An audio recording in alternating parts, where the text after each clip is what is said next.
Menteri Pertanian Syahrul Yassin Limpo mengaku tetap berhubungan baik dengan Ketua DPP PDIP Jarod Saiful Hidayat. Meskipun Jarod sempat meminta Presiden Joko Widodo mengevaluasinya dan para menteri dari Partai Nasdem mundur dari Kabinet Indonesia Maju.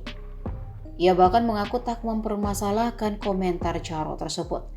Syahrul mengatakan kedekatannya dengan Jarod telah terjalin sejak menjabat sebagai Gubernur Sulawesi Selatan.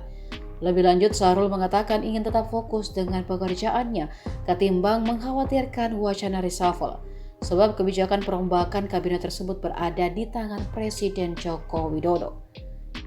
Diketahui sebagai anggota Komisi 4 DPR, Jarod meminta agar Syahrul Yassin Limpo dan Menteri Lingkungan Hidup dan Kehutanan Siti Nurbaya bakal dievaluasi. Ia juga meminta para Menteri Nasdem mengundurkan diri jika sudah tak memiliki kesamaan pandang dengan Jokowi.